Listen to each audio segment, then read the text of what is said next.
And I stood upon the sand of the sea and saw a beast rise up, rise up, rise up, rise up.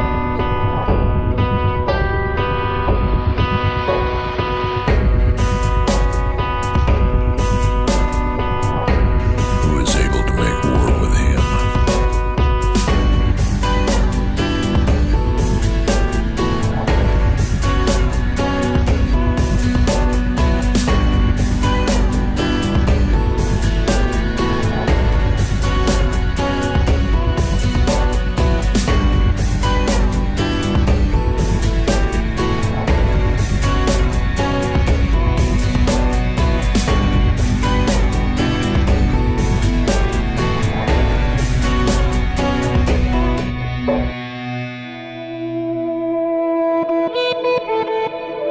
Good evening, everybody, and welcome once again to the Midnight Ride. It is my great pleasure to welcome each and every one of you once again to a hip-hoppin' poppin' Midnight Ride. John is on special assignment. Yes, he is. He's in an undisclosed location doing some very important work. But fear not, tonight Miss Jillian Stone, mother of Jack, and Brian Reese, master of all things, are filling in tonight, and we're going to have a gut buster midnight ride tonight.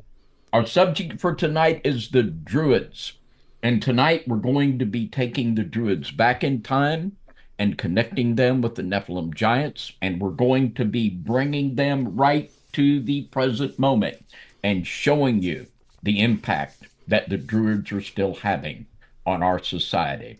And you won't have to wait long to find out about it, because we are now live.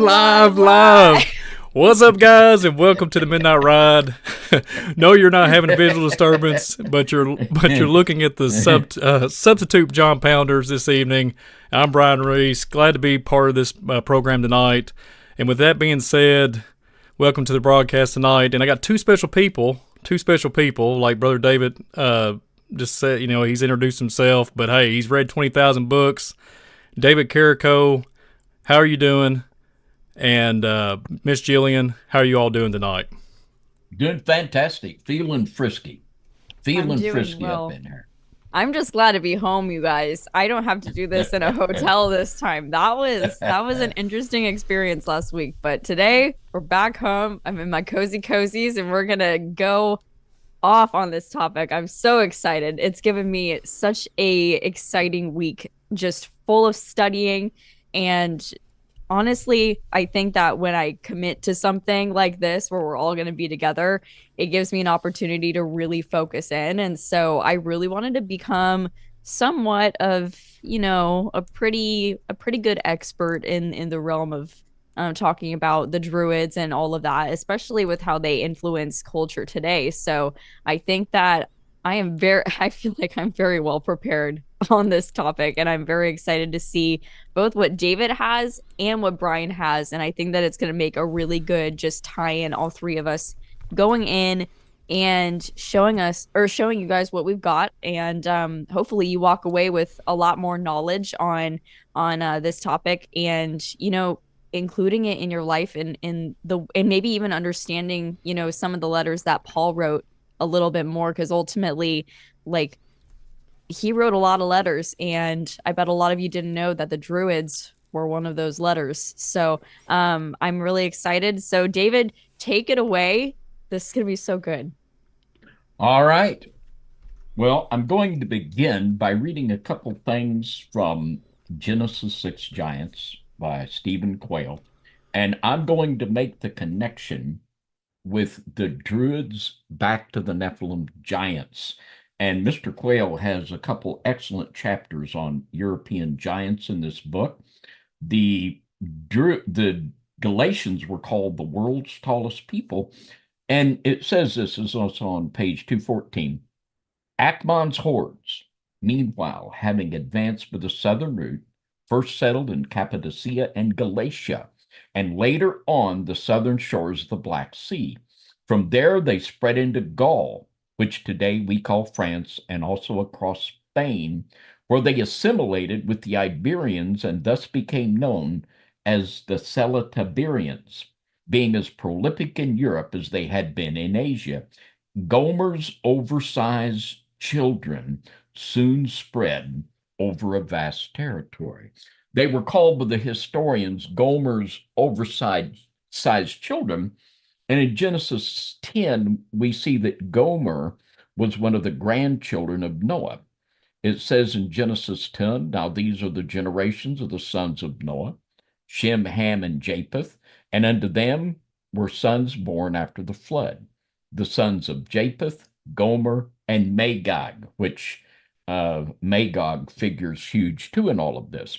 But a lot of times we think of the Canaanite giants that come through the land of Ham, but these come through the line of Japheth. They're the Gomorian giants.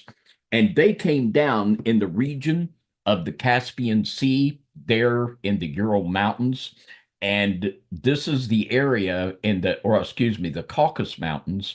And this is where the word Caucasian comes from. It was the birth, basically, of the white people. And it is also, they're the cousins of the Tartarians. Now, the Scythians above the Black Sea, there were Celtic Scythians and there were Tartarian Scythians.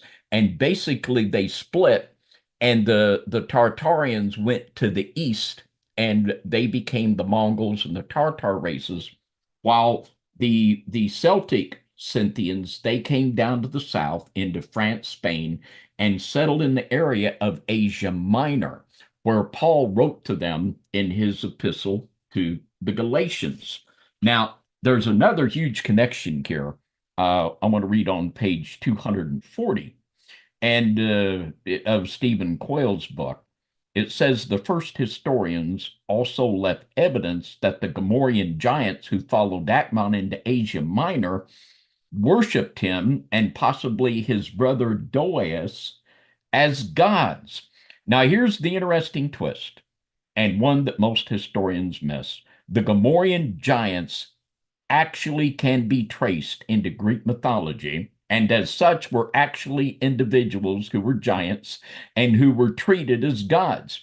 Now we're getting the association that the Greek gods of mythology were the Gomerian giants. This is where they came from. It says thus, far from being simply myths, it is possible to trace some of the Greek gods to actual historical figures. The best example of this can be seen after the Sake entered into Upper Phrygia, as Pezron, the historian, noted. Once there, these people began calling themselves Titans and gave Akmon the title of Most High.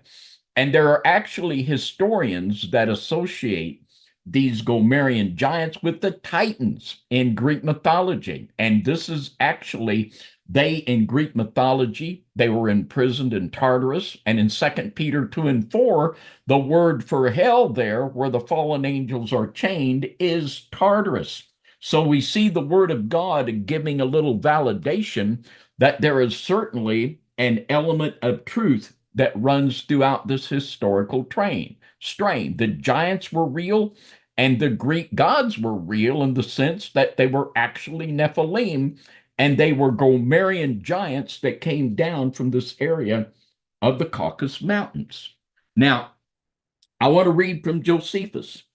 Let's get another confirmation from the historian Josephus. And he says here, this is on page 36, he said, for Gomer founded those whom the Greeks now call Galatians, but were then called Gomerites. And it is absolute, we can establish so thoroughly inside and out that these Galatians, they come down from Gomer and the Gomerian giants. And at the time that Paul wrote his letter to the Galatians, most Galatians were normal size, but there was a ruling priesthood called the Gali, and they were a foot or more taller than the rest of the Galatians. And these Gali were Nephilim giants, and they ruled tyrannically over the rest of these Gallic people. Now, we have here one of the most famous representations that people associate with the Druids, and that is Stonehenge. And I'm sure all of you have seen pictures of this. And I want to read a couple things here from Man, Myth, and Magic. And a lot of times people believe that, the Druids, they're kind of fluffy New Agers, and at the solstice they dance around and sing fluffy songs. But the Druids were very much into human sacrifice. And the Gauls were such fierce warriors, and they were absolutely barbaric, and they were the tallest people on earth. And their spearmen, when they would line up, they had long blonde hair, and they were giants, and they would fight buck naked, and they would stand with their spears, and you could imagine that's quite a striking visual image, isn't it? And they had a necklace around their neck that was fit very tight. That's all that they wore, a bright colored necklace. And this actually connects in the language to the word for Anankim, which means the long-necked ones, and of the etymology of the word necklace. So there's another connection there between these Gallic giants and the Nephilim of Scripture. And Julius Caesar came to fame in the Gallic Wars. And he figured out, the Gauls were just absolutely mopping up the Romans, just absolutely thumping them. And Caesar got a strategy to where when they come in on their horses, they would hit those long legs, and the Roman broadsword would come down and hit the long legs of those giant Gauls. And this way, Caesar defeated and routed the Gauls in the Gallic Wars. Now, as they spread into Great Britain, they become known as the Druids. So these Gallic people, when they came up, they're all the same people. They all come down from this Nephilim bloodline. And there you go.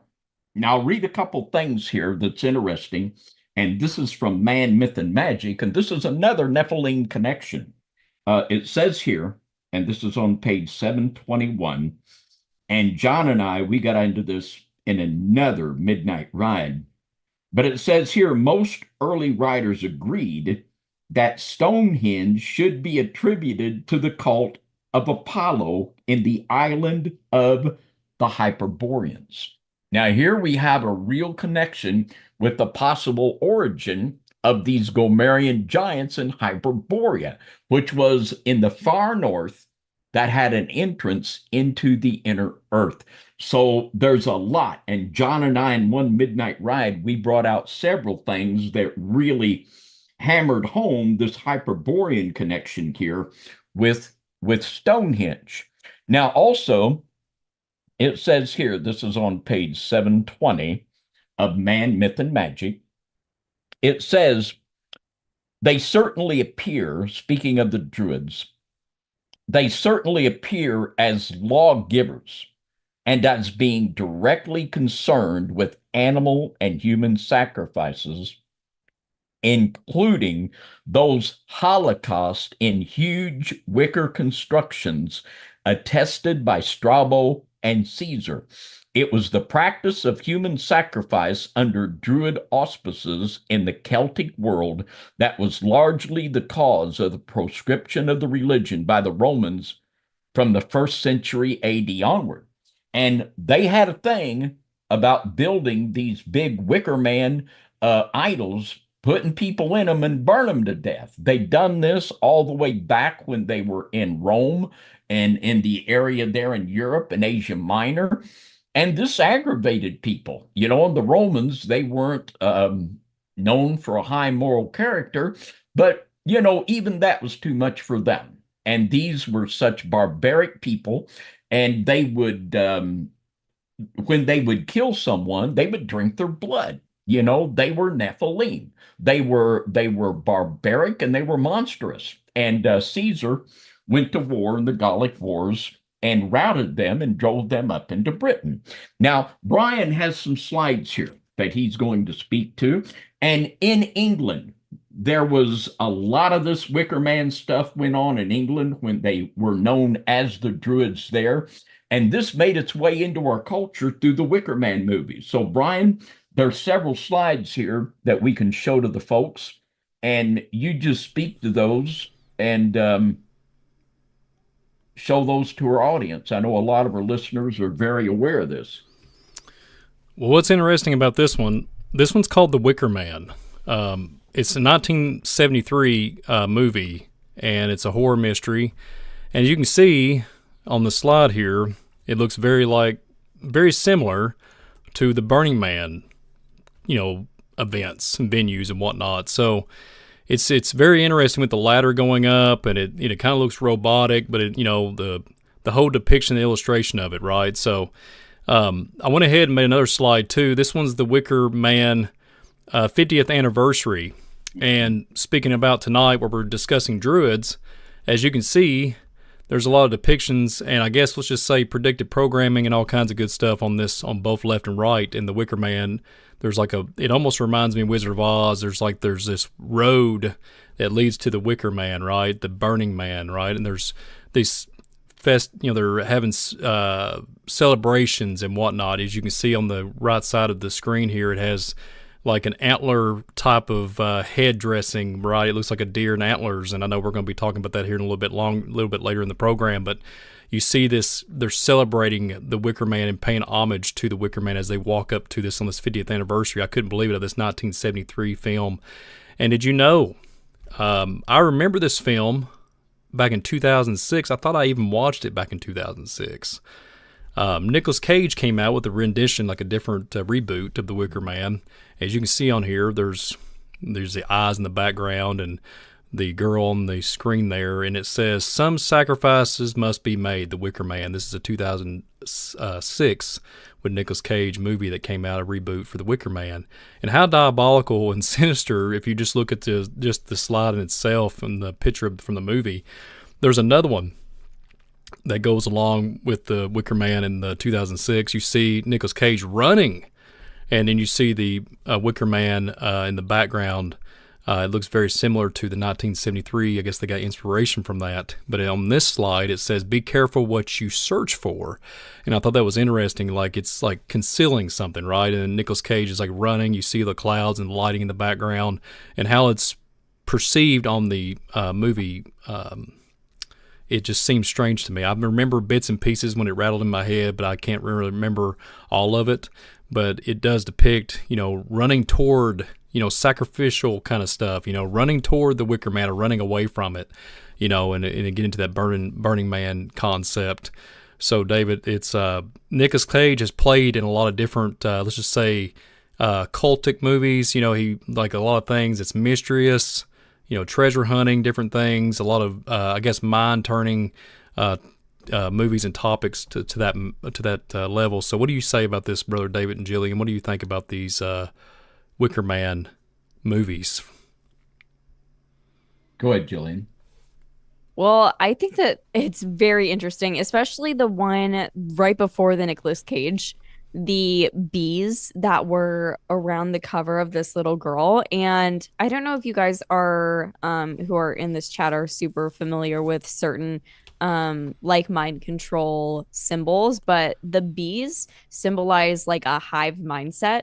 And so it's interesting that this is shown. I've actually never seen the movie, but the fact that this like hive mindset type of symbolism that's in there, very, very, very, very telling as far as the acceptance of, this ancient rule. And it's so crazy too to think that people really have no idea that they are immersing themselves into a culture that is so deeply rooted that it's crazy. I mean, even I didn't know prior to this week just how much the Druids were involved in this culture, but it is so in your face now. Like, once you really dive into the aspects of how they were able to not only infiltrate the church but also infiltrate society as a whole, your mind will be completely, like, you won't be able to unsee it after this broadcast. And it's just best at this point too, like, after we put this all out on the table, you're going to stay away from a lot of pagan customs, because the Bible really becomes apparent when you start looking into these other cultures too. and then looking at like, oh, well, the peace sign now looks a little bit different, or mistletoe. I don't really know about mistletoe now. You're gonna start really seeing like, okay, well, that's a pagan custom. That's a pagan custom.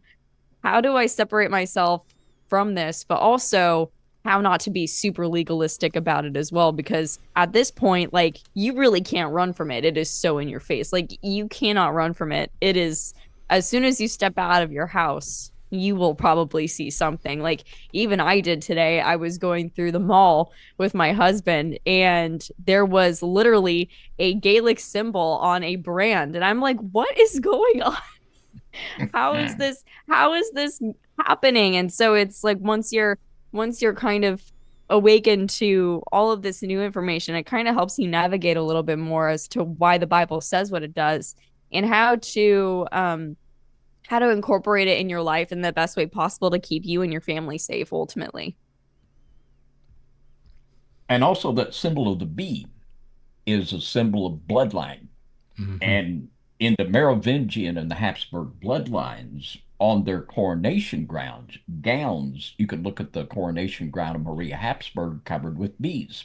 You can look at Napoleon's coronation covered with bees Mm-hmm. on his gown. And the bloodlines adopted Druidic religion. They liked it, and this is where the practice of human sacrifice came into the bloodlines. And of course, it was there before that. I mean, Yeah. this is all the way back to Genesis 6.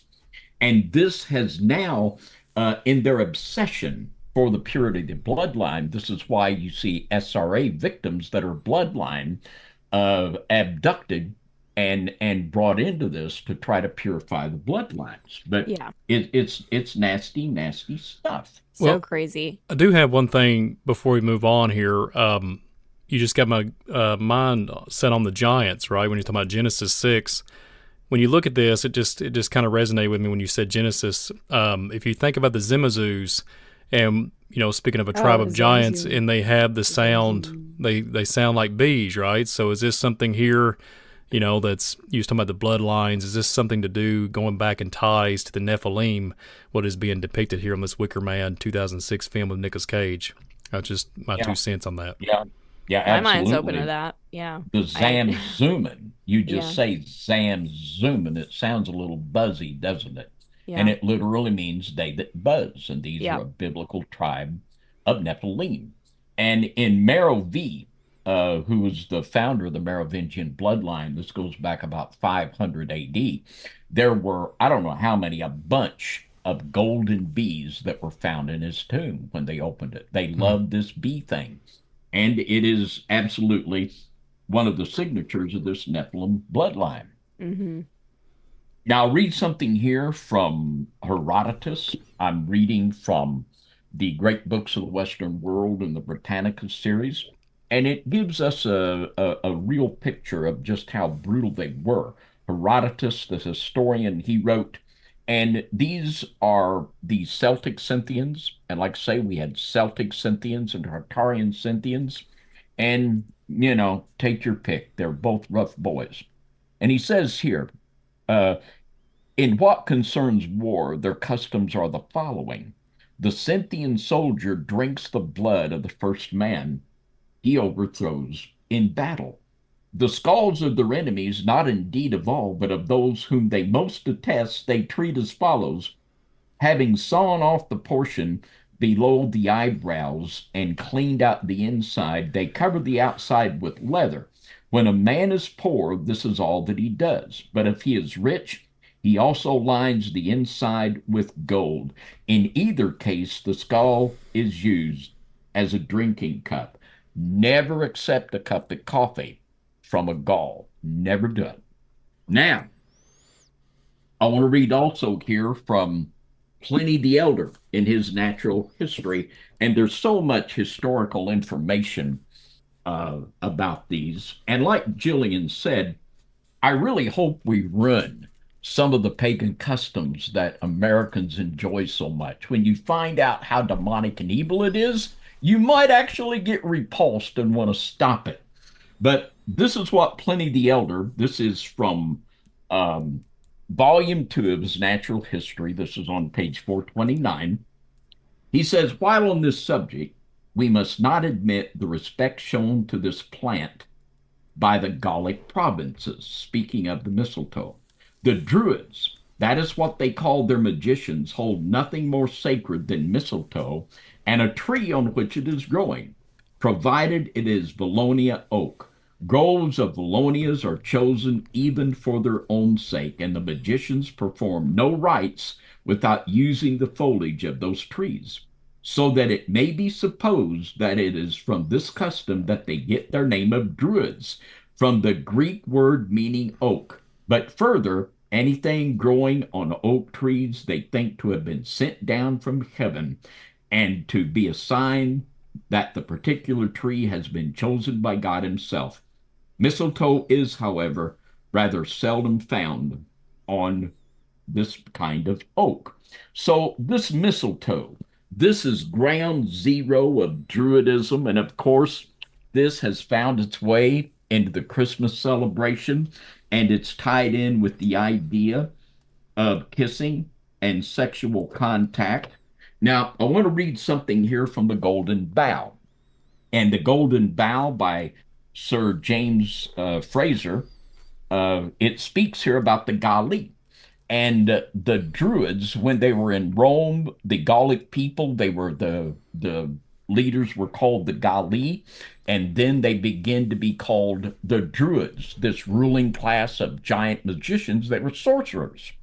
And it says here, this is on page 404 of the Golden Bough, it says, certainly the Romans were familiar with the Galli, the emasculated priest of Attis, before the close of the Republic. These unsexed beings in their oriental costume with little images suspended on their breast appear to have been a familiar sight in the streets of Rome.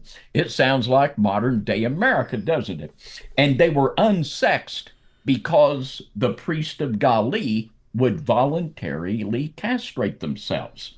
Now, most men, well, how could anyone be so crazy? Well, we've got bewitchment going on where there are thousands of people that are willingly undergoing castration now. So we can understand there's a spiritual connection there, isn't there? Now, how many of you put up a Christmas tree? I bet some of you, of the thousands that'll watch this, I bet we got a couple people putting up the tree out there. Now, you know those balls that you hang on the Christmas tree? You know where they come from? Well, I'll tell you. It says here, going on, it says the archgallus, or high priest, drew blood from his arms and presented it as an offering. Nor was he alone in making this bloody sacrifice. Stirred by the wild, barbaric music of clashing cymbals, rumbling drums, droning horns, and screaming flutes, the inferior clergy whirled about in the dance with waggling heads and streaming hair until, wrapped into a frenzy of incitement and insensible to pain, they gashed their bodies with potsherds or slashed them with knives in order to bespatter the altar and the sacred tree with their flowing blood. The ghastly rite probably formed part of the mourning for Attis and may have been intended to strengthen him for the resurrection. It was the same day of blood, and for the same purpose that the novices sacrificed their virility, wrought up to the highest pitch of religious excitement, they dashed the severed portions of themselves against the image of the cruel goddess. So they literally had a tree up there, the evergreen, which they worshiped the goddess all the way back to the Canaanite groves. They literally emasculated themselves and flung their manhood onto the tree. This is where the red and green Christmas colors come from. And yes, Edith, that's where Christmas balls on the Christmas tree come from. And I really hope that ruins it for a lot of you when you realize how demonic and pagan this nonsense really is. Now, let's go to the scripture and let's look in the book of Galatians, chapter 4. Galatians, the 4th chapter, and I'm going to pick it up in verse 4. And by the way, and I'm not going to get into the northern and southern Galatian hypothesis, but if you look at any of your commentaries before the 20th century, all of them will tell you, Barnes, Henry, Clark, pick one, they will all tell you that the Gallic people were these Celtic people. The Galatians were the Gauls. This is so established in history. I could bring half a dozen historians, Livy and on down, to tell that this is indeed a fact. Today, if you read modern commentaries, they'll tell you that no, the Galatian people are not the Gauls. Just saying, this is another way that things are really going totally apostate. They want this hid. They want this covered up for obvious reasons. Yep. It might make the apostate church look bad when they're dancing around the Christmas tree. Now let's look at Galatians chapter 4 and verse 8. We're going to have a little audience participation tonight. Howbeit then, when ye knew not God, ye did service unto them, which by nature are no gods. Speaking to the Galatians. Now all together, I want us all to say, and if you don't do it, don't think I can't see you, because I can. I want us all to say, the Galatians weren't Hebrews. All together now. The Galatians weren't Hebrews. And that's the fact many of these modern apostate scholars want to hide from you. The Galatians were Gauls. Now, so he's talking to these Gallic people, come down from the Gomerian giants, and he says, howbeit when ye do not God, ye did service unto them, which by nature are no gods. Talking about these pagan gods they served. But now, after that ye have known God, or rather are known of God, how turn ye again to the weak and beggarly elements? Now, this is speaking literally, that word there is stoichion. These are the elemental spirits of earth, wind, and fire. And Paul is telling them straight up that if you go back into this nonsense, you're going to expose yourself to the infection of the elemental spirits, the stoichion. It says, whereunto ye desire again to be in bondage, the same demonic bondage they had when they were worshiping these Nephilim gods. It said, ye observe days and months and times and years. What holidays are we talking about? Not the holidays of God, but the ones that these demonic Nephilim Druids celebrated. This scripture is used against, totally out of context. Context is king. This is taken totally out of context and put upon people as a rebuke that try to honor God's word. So people that want to honor God's word and do what's in the Bible, that's not good. But if you do something that isn't even in the Bible, that has a pagan origin, somehow that's good. You know, woe unto them that call good evil and evil good. So, and was it serious? In verse 11, Paul said, I am afraid of you, lest I have bestowed upon you labor in vain. And I am afraid of people today that have absolutely zero conviction from getting head over heels into paganism. I'm afraid of you. I'm afraid for you. I can't understand where you at spiritually. But Brian, do you know what time it is now? I don't know what time is it, David. It's time to hear from Jillian Stone, mother of Jack. Jillian, we want to hear what you've got here. Come on now. Oh my goodness. Yeah, so much. Let me pull these up because I actually have the pictures of my slides on my phone. So you don't even have to, by the way, Brian, you don't have to play like put the cover picture. That was just to keep me organized with what the beginning. Oh, great. Oh, no worries. Great. Okay. Awesome. Well, it's there anyways. I just had some fun. But I was really, really compelled to look really deep into some things that may be controversial to some of you, but honestly, it's gonna help show exactly what pagan customs are, and what has happened to the modern day church, what has happened to our society. And I'm just gonna dive right in. My first slide is based upon the modern influence that are basically all either symbols or different locations or beings that you may not have known were linked to the ancient Celtic religion. And so I have two of them like up and down. The Celtic knot and the triskelion, I believe that's how you pronounce it. But these two are both symbols that are basically related to one, the divine, basically like it's kind of like the Celtic version of the Ouroboros, to kind of like sum it up. The symbol of life, death, and rebirth is kind of the Celtic knot, and the triskelion is a little bit of the symbolism of the Awen, which Awen is basically the dark duality of the Holy Spirit, basically, if you were to kind of like wonder about it just on a brief note. And then here's another two. And I bet you didn't expect to see a cross on here. Yeah, you guys. The cross predated Jesus, and it was never a Christian symbol. It never started out as a Christian symbol. It actually started out very, very way back, and we're gonna dive into the origin of the Celtic cross and how it kind of, took a dive into the modern day church.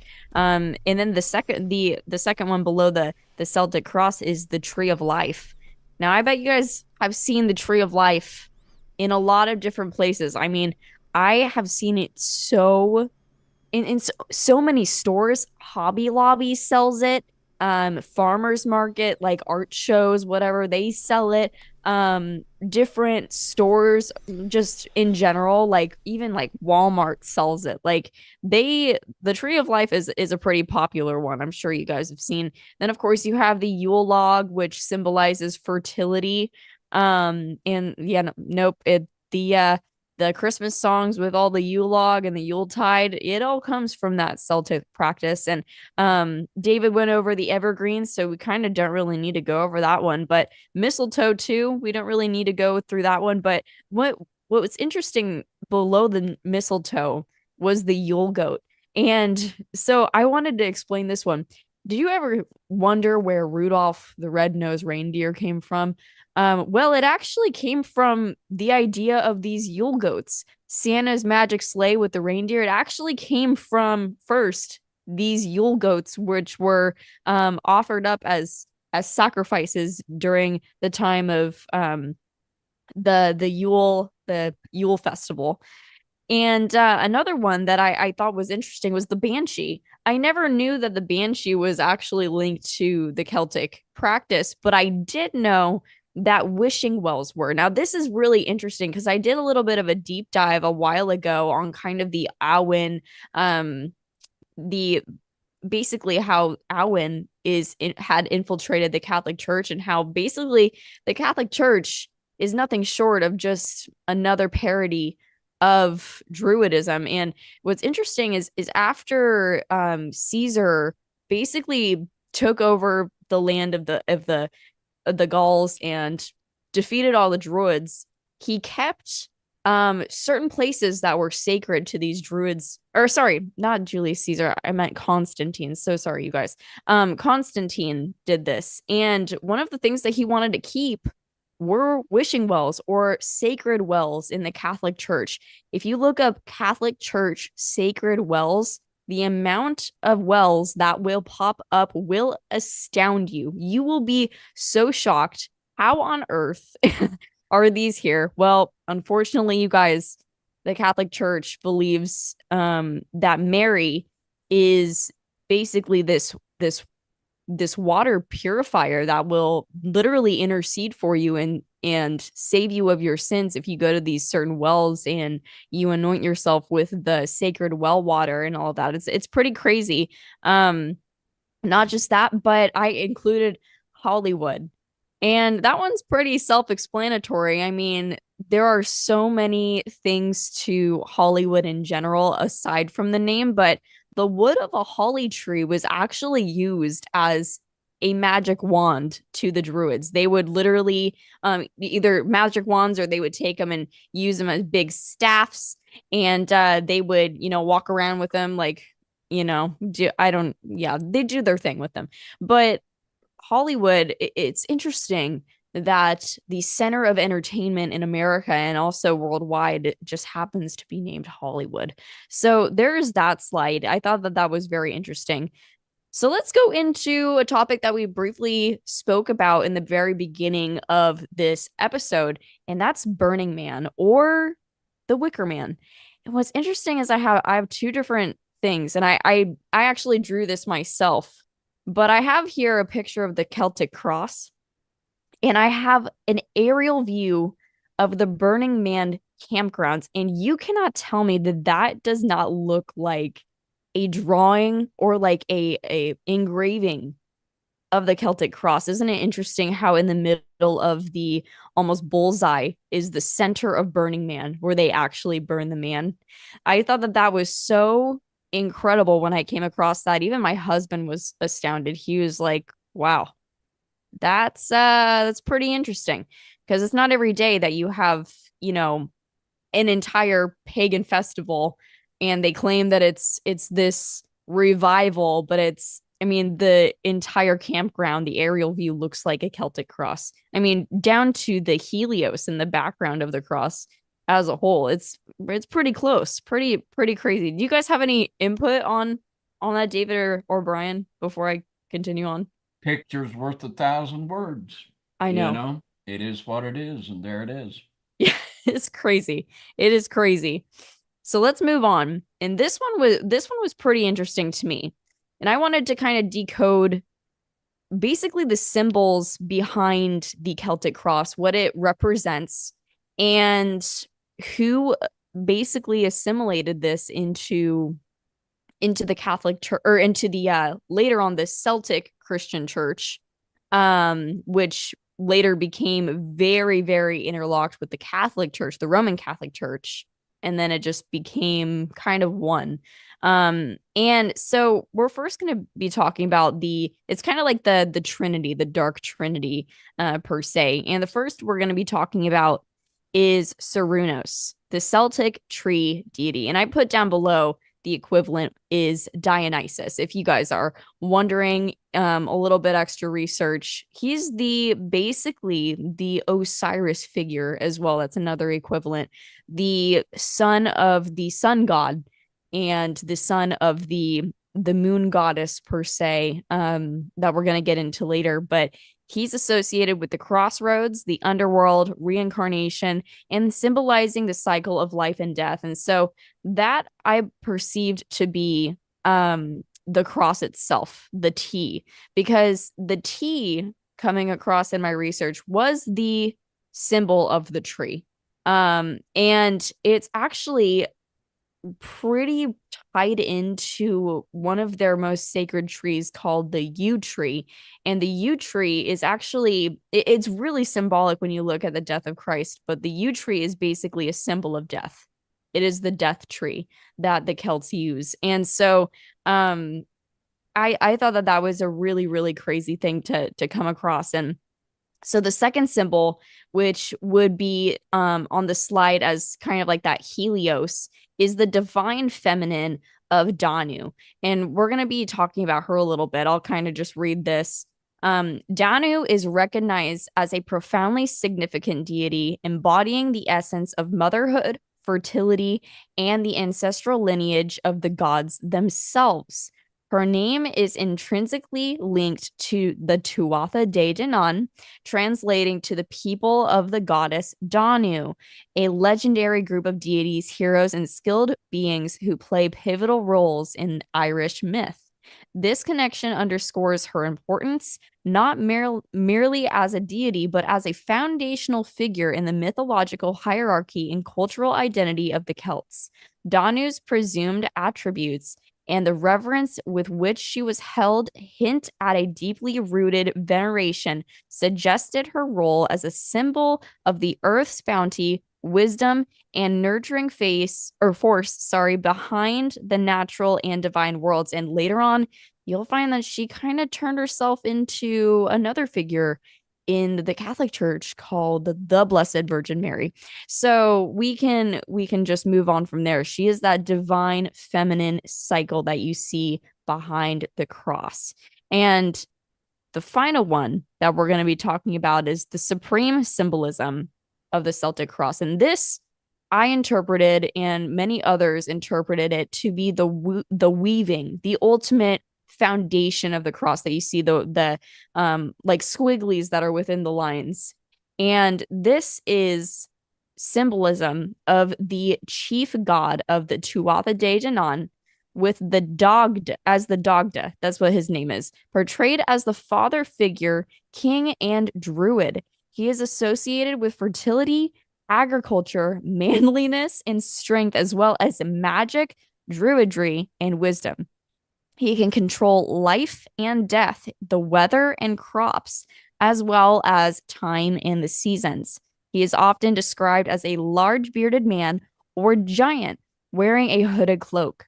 He owns a magic staff, which is called a lork, I guess, and it is of dual nature. It kills with one end and brings life with the other.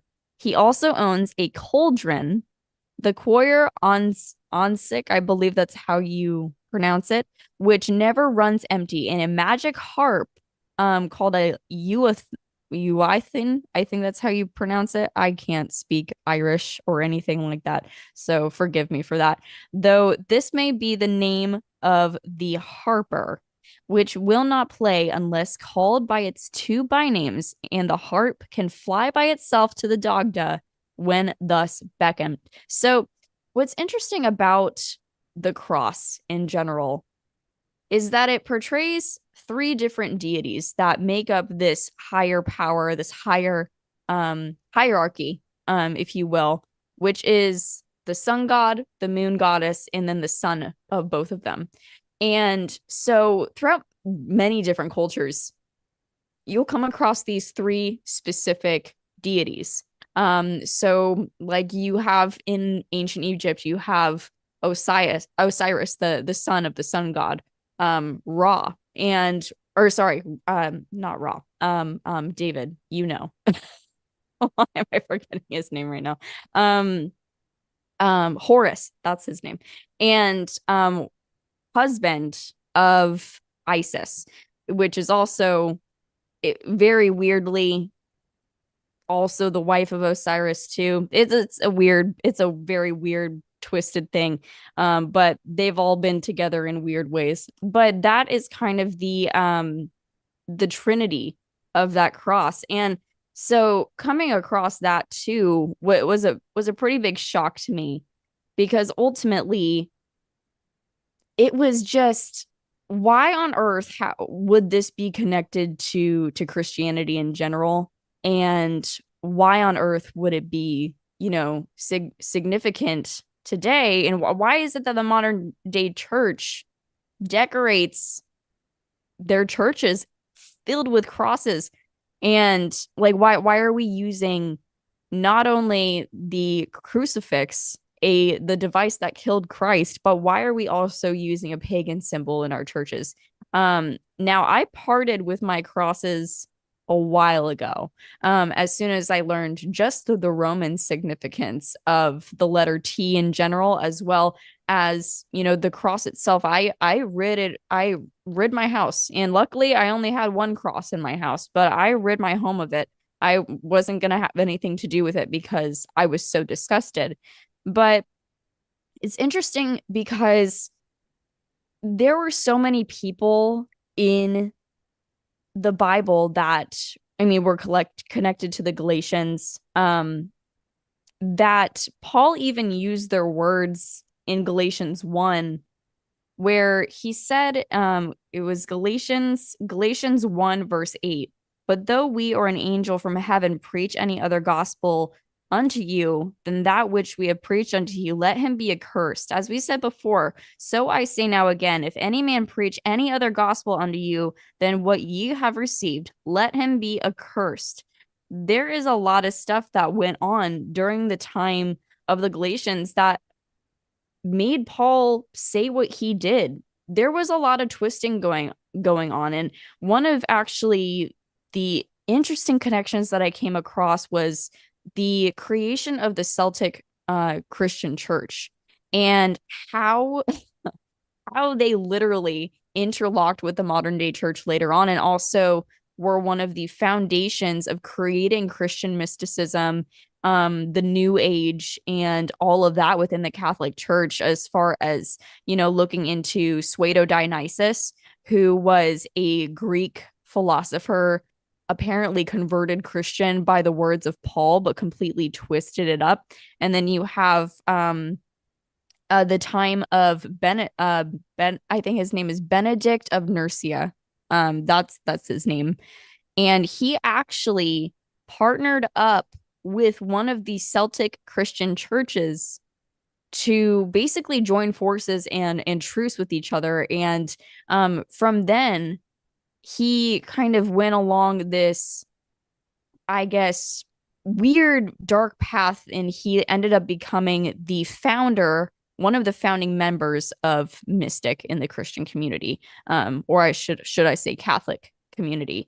And then you have Gregory the Third, who was a Benedictine pope, one of the studiers underneath the Benedictine order, who was the first guy to ever give the okay on Halloween becoming a Christian holiday. So you see that there is a very, very steady decline of how the church has been infiltrated by the Druids, literally. And it is now a big, big problem for us, because a lot of us don't know exactly who our enemy is. And sometimes the enemy can be within, and it's most likely within. And so I wanted to see if David or Brian, you have anything else to add, because all my slides are done. Well, let's think a little bit about this cross thing. And I'm like Jillian, I have had to jettison my crosses some time ago. But why would they use that symbol to put upon Christian assemblies? Now, there could be a very, very dark reason for that. In the book of Ezekiel, the 9th chapter and the 4th verse, at the time when God brought judgment upon Jerusalem in 586 BC, it says, "And the Lord said unto him, Go through the midst of the city, through the midst of Jerusalem, and set a mark upon the foreheads of the men that sigh and cry for all the abominations that are done in the midst thereof." And if you see the things the Bible really calls abomination, the modern day church loves abominations. They love to eat pork, which is called an abomination. They love, I could go down the laundry list. People aren't sighing and crying for abominations now in the modern church, that's for sure. But that word mark is the Hebrew letter tau, which looks like an X or a cross. Now, could it be that, and this is the mark in the spirit. It's not like this is equivalent to the seal of God in the book of Revelation. And it's not like God's going to paint an X on their forehead. It's a spiritual mark. So could they be trying to put their mark upon the assembly and showing their influence through a reversal of a satanic marking? I'm just saying. It would be a spiritual explanation for that which we see there. But certainly, I'm not a glass half full guy when it comes to the modern day religious system. I believe we are in the time of the great apostasy, the great falling away, in that time right before the return of our Lord Jesus Christ. And my advice to people, I've been saying for a long time, not that there aren't some good assemblies out there, there are, but as far as just the mainstream evangelical religious system, my advice to everyone is get out of it. It is so polluted, it is so leavened. You're not going to change it. It's going to change you. Exit stage left is my advice. Okay. All right, Brian, go ahead. I'm up closer to the mic here. All right, Brian, go right ahead. Well, I have a few things here to add to it. We've talked about the Druids. We talked about all these different things, these applications that relate to this topic, giants, Nephilim. And I want to bring something to everybody's attention. There was a 2016 movie. I know I always go back and look at similarities and stuff and comparisons and try to do a little decoding and a bunch of movies I've done. But check this out. Warcraft. If you look at it here, the movie cover, it says 2 worlds, 1 home. Well, if you look at the colors, the left or right, you got the red and blue. So, as everybody knows, this is tied in with politics. This is tied up with all kinds of different applications when it comes to red and blue. But I want to really hone in on the left side and the right side. So here you have these characters called orcs, right? And then you have the humans on the right. So you have this Nephilim, and you have these giants, Nephilim, and then you have the humans, and there's a sword dividing them, right? So this character is on the screen here on the left and the right. The left one ends up fighting with the humans. But the reason why they're doing that is they're fighting up against a villain that becomes, well, the orcs have this leader that they look up to. And what happens with that, they have to betray the leader. So the next slide here, I want to bring this up. On the right side, you have that red and blue imagery again. We have this character that looks like it's a hybrid of the orcs and the humans. And she decides to fight with the humans race. It kind of makes you wonder, right? The Nephilim wars, all these giant narratives throughout historical documentation. So you have this red and blue. I want to point this out when it comes to occultic stuff. So you have red is associated with passion, energy, strength, courage, creativity. It is also linked to aggression and is also used in love and seductive magic. In healing, red can be used to bring warmth and burn out disease. The blue is associated with spirituality, intuition, inspiration, and inner peace, and is also a color of reflects tranquility and trust. So we look at this, and especially here in the next few days, where we have the political stance. The red and blue, right? There's this, this. Let's just say, for the sake of YouTube here, there's things that are not going too well, right? When it comes to this, there's always that fighting of the red and the blues. And it makes you wonder, is there something to this that goes back to ancient days? So Jillian was talking about the Druids and talking about this character earlier when I'll show the slide that she was talking about, the Celtic cross, and talking about this chief god, right? And so this chief god, if you look and you think about the Warcraft connection, and then there's this Celtic connection and Druidism. So I was wondering, Warcraft 2 has been around for, I don't know, since 2000s, I think. It was a well-known video game. And so we have this Tuatha De Danann.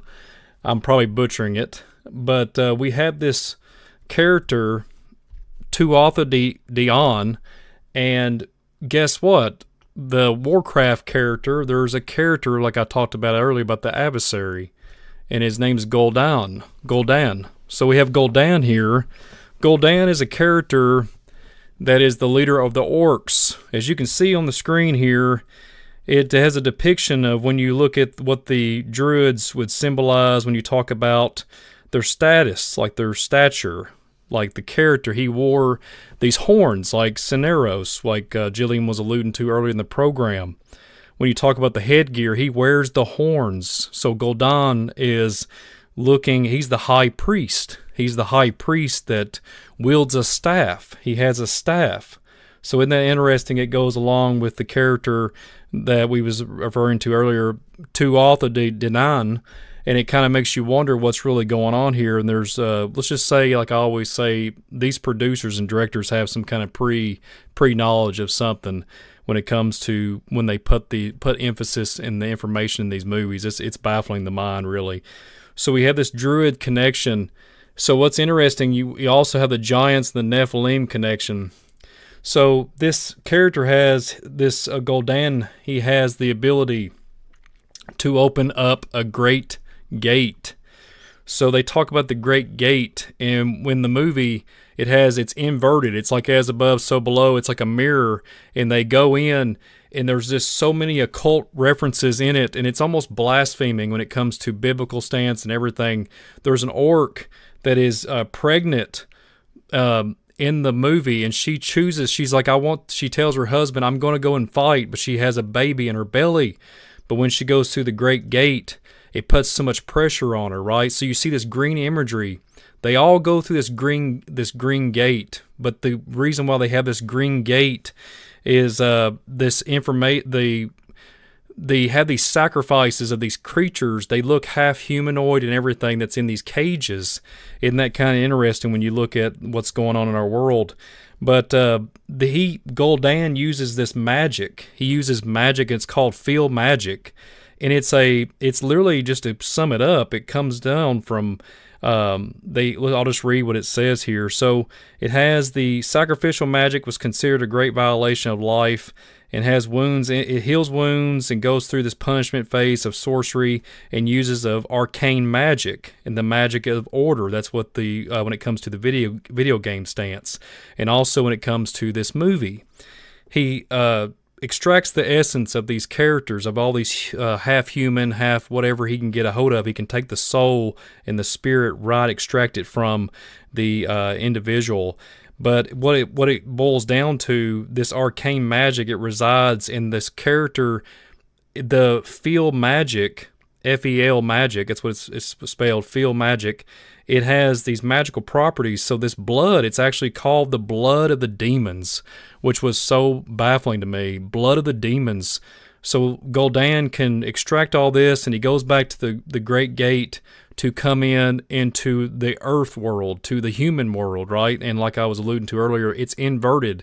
So getting back to what I was referring to with the pregnant lady, the pregnant orc goes in, and she starts having contractions, and then all of a sudden, this orc Nephilim character, taller in stature, all this stuff, and they go through the gate. She goes through this water portal. It shows this depiction and this symbolism of like, okay, so she goes into the water, so she's born into the water, and all of a sudden the baby gets born on the earth realm.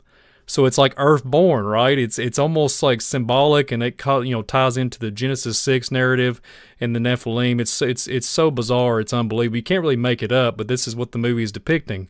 And they go through all these. They want to conquer this world because they have the minerals, the everything, on the earth world. They want to conquer and take over the land and devour the humans. Isn't that interesting? It's the same dance as the sons of God in Genesis 6 verse 4. And they literally are 8 to 10 feet tall, they look like Shrek on steroids. But these orcs, they end up fighting against the humans, but then eventually to having a truce treaty kind of thing, because they're literally the Gul'dan character with his staff and everything as far as this green essence, because they know that it's eventually going to take out. He's power hungry. He wants it all. He wants to take out everything. He starts taking the essence out of the orcs, and he doesn't choose a side. He becomes selfish, and he wants to destroy everybody. He wants to be his own thing. So it kind of reminded me of what Jillian was talking about earlier. So not only that movie, it gets even more strange, right? So there was a new film that just came out recently called Dungeons and Dragons, and Dungeons and Dragons goes way back before I was even before I was even born. So Dungeons and Dragons goes a long way. So this film here, it has Chris Pine in it that plays in Star Trek, all those other films. He's played in a lot of different movies. So I wanted to bring this up. If you see the staff there, it's kind of exactly like the Gul'dan character, right? And there's the green imagery.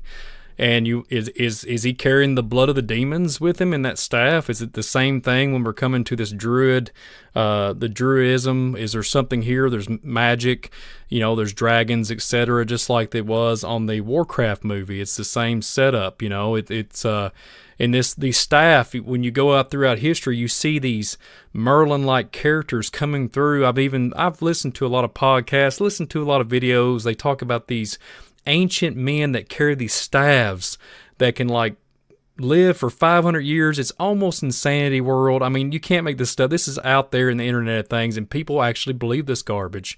And it's literally it's similar to Merlin and different magic and magicians, and it ultimately goes back to the teachings of Thoth and Emerald Tablets and all these different things. But when it comes to these films, they're putting they're subjecting you and putting subliminal messaging and predictive programming in your mind and acting like it's just, just fairy tales and, it's just magic, right? It's just, magic little school bus like it was back in the day, right? It's just, it's nothing. There's no weight to it. That's what they want you to think. But it actually is the opposite. This stuff is real, right? Like we presented tonight when it comes to the Celtic and the Druidism stance. So real quick, this is what really got me. And I want to conclude here. There's one thing, you just can't make this stuff up. So everybody knows who Russell Crowe is, right? So he's a well-known actor, played in Gladiator, all kinds of different films, right? So the man's getting up there in age. He's like 60, I believe. Get this. So to top it all off when it comes to movies, check it out. Russell Crowe signs a new movie. He signs up for a new movie. It's called The Last Druid.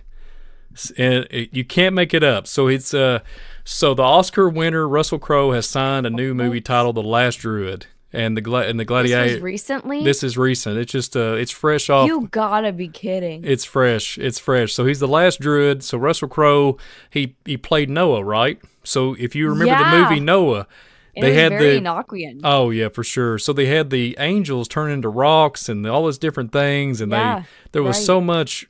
There was so much deception in that film. It literally put a different twist on the sons of God made with the daughters of men and the whole giants. It literally tried to change that narrative, and it was very disgusting in a way. I mean, there's some truth, little nuggets of truth in that film, little minute information in that film. But when I seen this, The Last Druid, that one just tops it off. And I guess in this when I read more about it, so when you read more about it, I'll read the article here. So he's he's talking about this was yesterday when sorry to interrupt. This was literally yesterday when it came out. Oh my gosh. Yes. Wow. So he's really stoked about it. So and it has from what I'm understanding, there's magic, witchcraft, all these different things in it, elemental spirits, all these different things that are related to this. And I mean, I'm assuming that if it's called Last Druid, there's going to be Celtic and Druidism in this film. And wow, I mean, like I say, you just can't make this stuff up. And the 2016 film, they got the Wicker Man film from Nicolas Cage. We got the beehives. We got all this connections and collaborating this data. I mean, we could go on and on. I have several more that I could have presented, but we would have been here for hours. When you see this red and blue imagery and this green imagery, I will tell you, very few people. And when 2020 came around, I'm gonna watch what I say. There was a certain color of light bulb that somebody that's a higher stature in our state, in Kentucky, said to put out on the doorstep, on the light, to mourn the dead. But I'm not going to speak for the safety of this platform. Mourn the dead, and said that the Home Depots, all these different places, Loves, and all these different places, Lowe's, would have all these, you would have access to these green bulbs to respect the dead, to mourn the dead over what went down the last several years. And I think it's interesting that green imagery, you got the green essence, like you could go into Ghostbusters. They do the same thing. They relate to plasma and all these different things, and they extract essence from the human, and then the ghost gets stronger. It's the same cause and effect. It's the same narrative. And I wonder in this film here, The Last Druid, if there's going to be some kind of green. What do you want to bet me, both of you all? There'll be something on this film that has green magical mysticism and whatnot. It's just, You can't make this stuff up. What do you guys think? I mean, what do you think, David and Jillian? Well, the red and the blue, I think it could very well have political symbolism there of maybe those two parties both come from the same source. And indeed, if you study, you can trace them both back to Freemasonry. And you can connect the Democratic Party with Continental Grand Orient Freemasonry, and you can connect the Republican Party with Grand Lodge British Freemasonry. The difference between the two being that you could be an atheist and join Continental Freemasonry. Voltaire was a Freemason in France, as was Benjamin Franklin. Franklin actually initiated and raised Voltaire to the Master Mason in a Masonic lodge in Paris. Now, in Grand Lodge Freemasonry, you have to have the veneer of believing in a god. That god could be a doorknob or a chipmunk, but you have to believe in some kind of a god. Now, the whole symbolism into politics, the Druidic religion, it infiltrated into the bloodlines. We see this through the symbolism, the practice of human sacrifice in the bloodlines. And there are multiple connections we see here with the cremation of care ritual we see in the Bohemian Grove. And there's a big influence of this Druidic thought. And already Jillian was talking about the assimilation of this into Hollywood. And now, well, here's Russell Crowe. This is still very much timely, and right now we see this influx. I think and that this was so like, I think that the Lord gave me like, you need to talk about this now. Yeah. For a reason. It's a little timely. I can't even believe it. I didn't even know that this was gonna happen, you guys. This was like totally like, wow. Keep going, David. I just can't wrap my mind around how timely this is. Now let's think just a little bit here about, we see here the way the red and blue symbolism. This is kind of obvious that you got two things here. They appear to be opposite, but they're all really heading the same direction. Two sides, one coin, white magic, black witchcraft, black witchcraft, da da da da da. Now, here's a Midnight Ride trivia question time. What famous World War II figure was a Druid? Somebody, what famous World War II figure was a Druid? Da da da da da da da da da da da. Someone from the chat, come on. David, not even I know this. I didn't even know. Winston Churchill. Winston Churchill was a Druid. And if you... All right. There you go. I haven't even looked into like the modern order of the Druids, the more modernized one, the one that started out again. That's a whole different rabbit hole. I was just going into the old stuff. There are a lot of Druid groups. I have some studying to do. And if you do a little internet searching, you can find a picture of old Winston in his outfit. Yes, I cannot. Oh my goodness. Oh yeah. Wow. Oh yeah. So we can see here that this is a very, very serious topic. It goes all the way back to the Nephilim religion. It not only shows us how the Druids have influenced modern Christianity, so-called, Hollywood, the entertainment industry, the political realm. It's just a dissemination of the Genesis 6 Nephilim religion in all kinds of different directions. Absolutely. And that's just exactly what this is. David, just to add it to, and I agree with you 100% on both of you. So just to add to the just extra, like you say, no additional charge for this. So the Druids, right? So did you know that in Kentucky there's a little community called Druids Hill? And you just can't make this stuff up. It's called Druids Hill for sure. It's something very interesting.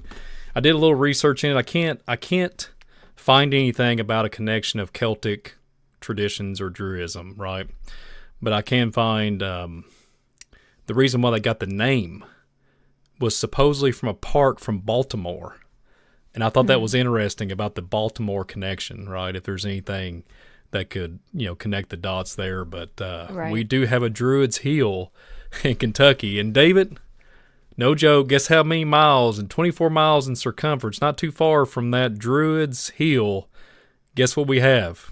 We have a star fort, the only star fort in Kentucky, and it's 24 miles away from the Druids Hill. And David, with that, you want to chime in there and say what we got going on for next event?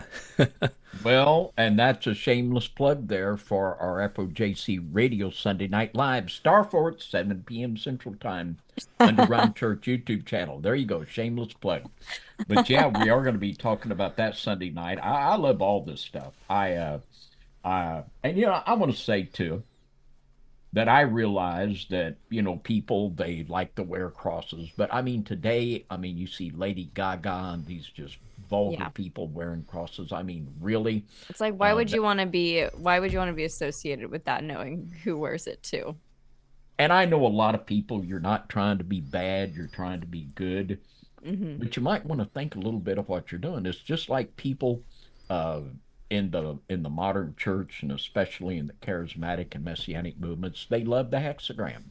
They love the hexagram. They'll wear jewelry and they're hexagram crazy. Doesn't make it good. It's a very powerful demonic talisman is what it is. It's not the Star of David, doesn't have anything to do with David. It's from his son Solomon. It's the seal of Solomon. It's a very powerful black magic icon. And so, we might want to think about what we're doing. And, I got enough Puritan in me that I don't even like pictures of Jesus. And me too. that's the way the Reformers and the Puritans were. They didn't want any pictures or symbols in their churches. And so there you go. There's so many things. So I believe that the people of God, it's incumbent upon us to try to strip away anything that's not of God, to get back to that simplistic and pure worship of God, which is pleasing unto him. That would be what I would advise us all to do. Well, with that, any final thoughts tonight, Brian? Well, I just want to give a big shout out to John Pounders for allowing me to take part of this and run it all and be presenting this, and Miss Jillian also for allowing her to be on here with us all. And it's just a blessing. And David, thank you so much. And I'm just honored and humbled by it, and hope everybody enjoyed it. And it might be that time, like I said earlier at the beginning of the program, I'm the substitute John Pounders. It might be that time, Brother David, for the Pounders Pound. I know that I'm the substitute John Pounders, but David, do you think we should do the Pounders Pound and let it? Yes, and I wanna give Jillian a chance to wrap up with any final thoughts. Sure before we thing. do that. No, I got ahead there. Go ahead, Miss Jillian. Jillian. Man, I just to be completely honest with you guys, over the past 2 weeks, it's been a rough time for me. Dealing with a lot of we had a funeral for my great grandma. I've been dealing with a lot of just like outside things that have made me feel, even though I'm still in the Word and still just faithful to the Lord, that it's kind of been like a silence. And last week David kind of put me on the spot. He goes, "What are we going to do?" And I'm like, I don't know. And immediately the Druids popped in my mind for some reason. And it just, tonight really, really helped me realize that sometimes the topics that aren't always 100% on the Bible, but help explain it better for people and help them grow in their faith. Sometimes those topics like these are the ones that are going to help you realize that what you're doing has so much more of an impact than you realize, especially when you are calling these things out. And for me, it was just, it was very clarifying that the Lord is always with me, even if it is just a silent time going through my own hectic schedule, that he is always gonna pop an idea or just something in my mind that will go to help people. I think that a lot of people moving forward should really pay attention to this symbolism specifically. Just something in me says that,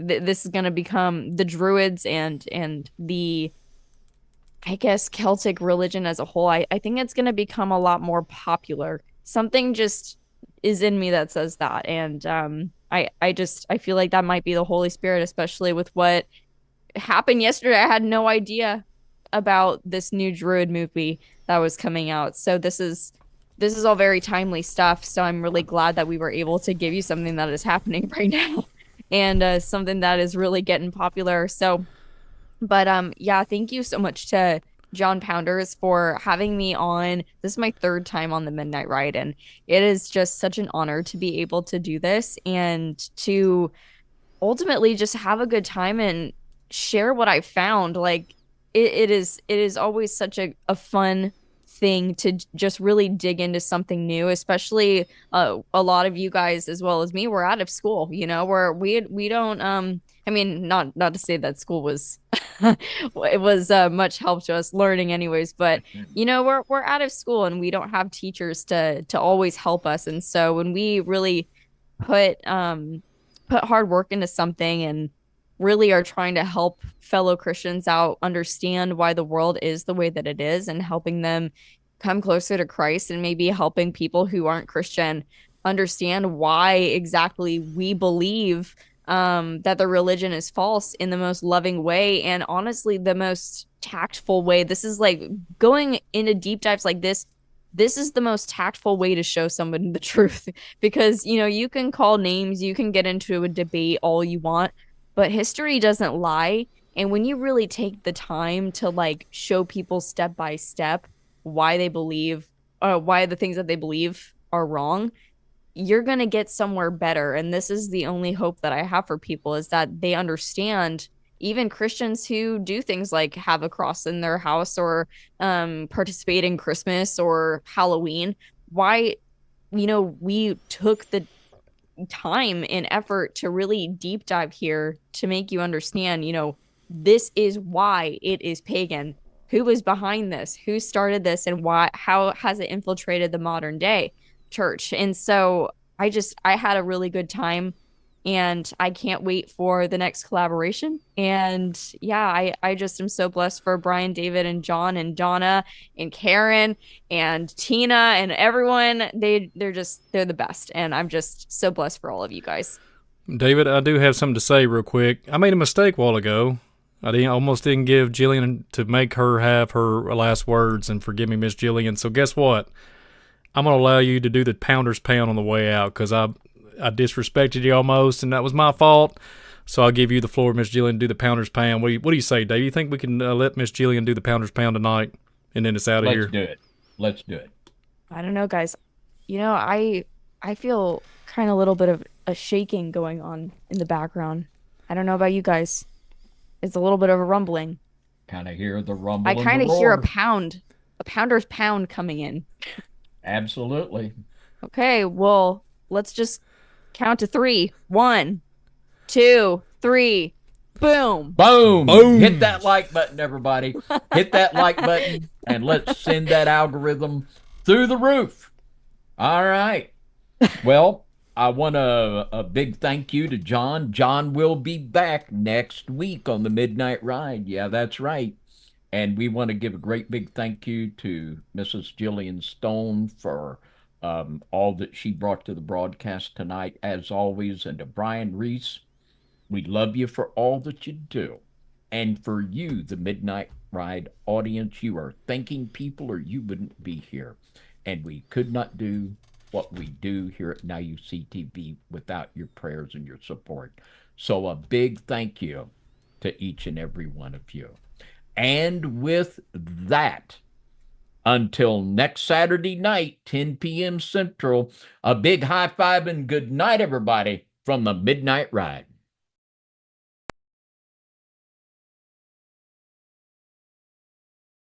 And I stood upon the sand of the sea and saw a beast rise up, rise up, rise up.